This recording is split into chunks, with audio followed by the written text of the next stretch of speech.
Karena buat saya, Pilkada DKI itu bukan pemilihan kepala daerah, tapi pemilihan pejuang politik. Pemilihan, ya itu dasarnya kan.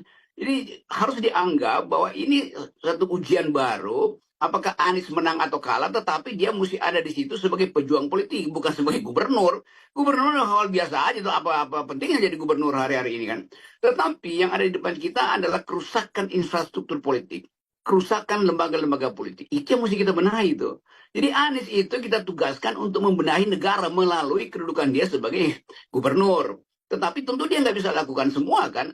Namun yang diperlukan sinyal bahwa dia adalah gubernur yang hendak memperbaiki negara ini. Itu dasarnya. Entah 2029 kapan. Tapi kita mesti sinopsikan itu supaya Jakarta walaupun dia pindah sebagai ibu kota, tapi ini tetap ibu kota politik, ibu kota bisnis, ibu kota kebudayaan, ibu kota rumor, ibu kota gosip, segala macam ada di Jakarta kan. Jadi memimpin Jakarta itu artinya sudah pasti akan memimpin Indonesia tuh. Jadi kita ulangi perlahan-lahan. Fungsi dari Anies itu adalah penanda baru politik Indonesia. Penanda baru itu yang lama-lama ya udah Jokowi, Prabowo, Kaisang. Apalagi tadi ngapain ngomong-ngomongin pertimbangin Kaisang segala macam tuh. Nggak ada soal itu. Sekali kita ingin berjuang itu tinggalkan semua semua becek yang dibuat oleh Pak Jokowi kan. Jadi harusnya begitu tuh. Kalau itu ya udah nanti gue jadi juru bicara tim kampanye PKS, bukan tim kampanye Anies ya, tim kampanye PKS itu. Jadi sekali lagi juga itu pertanyaan-pertanyaan mungkin nggak dengan ini, mungkin nggak dengan itu. Bagaimana kalau koalisi taruh nama lain? Nggak ada soal. Yang penting di kepala rakyat Jakarta, junto rakyat Indonesia, kita, Anda ajukan satu nama yang akan dihitung sebagai pemimpin pejuang itu, bukan sekedar gubernur teknis yang ngatur-ngatur APBN, nggak ada urusan dengan APBN. Kenapa itu mesti kita ucapkan? Karena udah kelewatan nih, bangsa ini dibodohi, dibikin dungu oleh Jokowi sehingga nggak mampu lagi untuk mengeluarkan pikiran alternatif.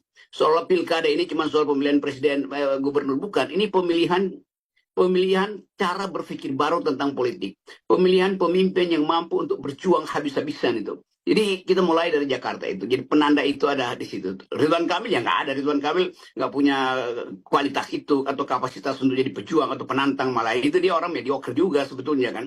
Jadi kita mau lihat itu tuh. Dan kita mesti terang-terang dikatakan, bukan saya anti Pak Ridwan Kamil, saya juga bisa puji-puji dia. Tetapi standar seseorang untuk masuk di dalam politik 2024 ke 2029 adalah pejuang. Itu aja, titik. Bukan yang pamer-pamer atau main-main narasi segala macam itu.